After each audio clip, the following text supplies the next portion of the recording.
నా పేరు శ్రీనివాస్ అండి. నేను యాదవ్ కుటుంబానికి చెందినటువంటి రైతు బిడ్డని. మాది Mittapalli revenue village, Siddipet urban మండలం మరియు జిల్లా. మేము ముందుకు రావడానికి కేవలం ఒకే ఒక్క కారణం, ఆ వ్యక్తి అంటే మంత్రి పొన్నం ప్రభాకర్. ఆయన ఏం చేశాడు మాకనంటే, ఆయన మంత్రి అవడమే మాకు శాపమైపోయింది.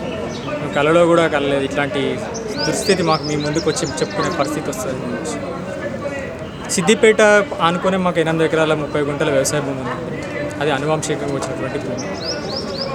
దీని మీద ఆయన దృష్టి పెట్టినప్పటి నుంచి లేనిపోలేని వివాదాలన్నీ సృష్టించారండి. ఎప్పుడో మేము తాతల కాలంలో పంచుకున్న భూమిని పంచోటి కాలేదని రకరకాల వివాదాలు సృష్టించి వాళ్ళ ద్వారా సిద్దిపేట జిల్లా కలెక్టర్ హైమావతి దగ్గర ఒక దరఖాస్తు పెట్టించాడు. ఏమంటే, ఈ భూమి పంచోటి కాలేదు, ఒక కుటుంబం వాళ్ళే దీన్ని అనుభవిస్తున్నారు, మిగతా వాళ్ళకి హక్కులు ఉంటాయని చెప్పేసి అది ఒక 35 సంవత్సరాల తర్వాత వాళ్ళ ద్వారా పెట్టిస్తే, అనుకున్నదే తడవగా జిల్లా కలెక్టర్ మా రికార్డులు మార్పులు చేస్తే ఆ రికార్డులు ఇతర భూములు మా కుటుంబం వాళ్ళకి చేసిన వెంటనే బాలాజీ రియల్ ఎస్టేట్ అనే పేరు మీదకి బదలాయించబడుతుంది. కలెక్టర్ దగ్గర దరఖాస్తు వేసిన వెంటనే బాలాజీ రియల్ ఎస్టేట్ అనే సంస్థ పుట్టుకొస్తుంది. పుట్టిన వెంటనే కోర్టులు కేసులు వాపసు అయిపోతాయి. పార్టీషన్ కేసులు కూడా డిస్మిస్ చేయించుకున్నారండి. కోర్టులో నడుస్తున్నటువంటి పార్టీషన్ కేసు ఎవరైతే మా మీద వేశారో ఆ కేసులు కూడా డిస్మిస్ చేయించుకున్నారు. వాళ్ళే చేయించుకొని బాలాజీ ఫర్మ్ అని రిజిస్ట్రేషన్ చేసుకొని ఆ భూములు వాళ్ళ పేరు మీకు బదలాయింపు చేసిన వెంటనే కలెక్టర్ ఆర్డర్ పాస్ చేస్తారు. జిల్లా కలెక్టర్ ఆదేశాలు జారీ చేస్తారు.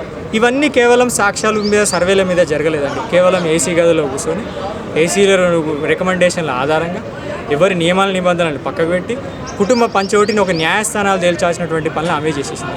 ఒకవేళ వాళ్ళు అనొచ్చు మీ ముందు, ఇది అన్ని కుటుంబ పంచాయతీ కానీ, మరి కుటుంబ పంచాయతీ అయితే న్యాయస్థానాలు తెలుస్తాయి కదండి. మీరనే మాటలలోనే కుటుంబ పంచాయతీ అయితే న్యాయస్థానాలు తెలుస్తాయి. మరి మీరెందుకు జోక్యం చేసుకున్నారు? బాలాజీ రియల్ ఎస్టేట్ సంస్థకి ఏం పనండి? బాలాజీ రియల్ ఎస్టేట్ మా మీద కోర్టుకు వెళ్ళడం అవసరం ఏముందండి? ఇంజక్షన్ సూట్లు వేయాల్సిన అవసరం ఏముందండి? కోర్టులే తెలుస్తాయి కదా. ఇన్ని వివాదాలు మీరు ఉన్నాయని మీరే అంటున్నారు కదా. ఉంటే న్యాయస్థానాలు తెలుస్తాయి కదా. మరి మీకేం పని? అంటే మీరు మంత్రి అవ్వడమేనా? మీ మంత్రి వల్ల వ్యవస్థలో ప్రలోభితం చేయడమేనా? ఇలాంటి వాళ్ళు నేను ముఖ్యమంత్రి గారికి ఒకటే చేతులు జోడించి ప్రార్థిస్తున్నాను. మేము బీఆర్ఎస్ గవర్నమెంట్లో కూడా ఇంత ప్రమాదానికి గురి కాలేదండి. కానీ ఈ గవర్నమెంట్, కాంగ్రెస్ గవర్నమెంట్లోనే ఇలాంటి మంత్రి వల్ల మాత్రం మేము చాలా మానసిక ఒత్తిడికి గురవుతుంది. నేను ముఖ్యమంత్రి గారికి ఒకటే కోరుతున్నాను, మీరు విచారణ చెప్పారు. ఇలాంటి వాళ్ళని మీరు మంత్రులు చేసి జనాల మీద వదిలిపెడితే వాళ్ళు ఎవరు నడితే వాళ్ళని వేటాడుతారు. ఎవరు ఆస్తులు అంటే వాళ్ళ ఆస్తులను వేటాడుతారు. ఇవాళ నన్ను వేటాడి రేపు ఇంకోళ్ళని వేటాడుతున్నారు. బయటకు వచ్చిన వాళ్ళు ఎంతోమంది ఉన్నారు, రాని వాళ్ళు ఎంతోమంది ఉన్నారు. దయచేసి ఇలాంటి వాళ్ళ మీద చర్యలు చేసుకుని ఇలాంటి వాళ్ళని మంత్రులు కాకుండా చూడండి. నేను రాగం జ్ఞానేశ్వర్ రాగం కుటుంబం చెందిన వాళ్ళని సార్ మా ఆస్తి మాత్రము రగదాంపల్లెలో ఉంది.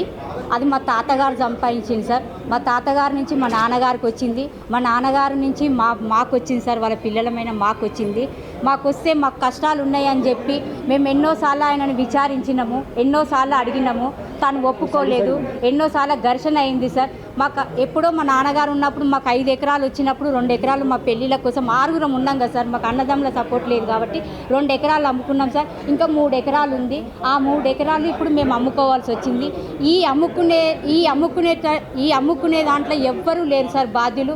మా ఇష్టపూర్వకంగా మాకు సమస్యలు ఉన్నాయని మా అన్నదమ్ములను విచారించి మా అన్నదమ్ములు మేమందరం కలిసి మేము ఎవరికైతే అమ్ముకోవాలని చెప్పి ఒక వ్యక్తిని ఎన్నుకున్నాం సార్.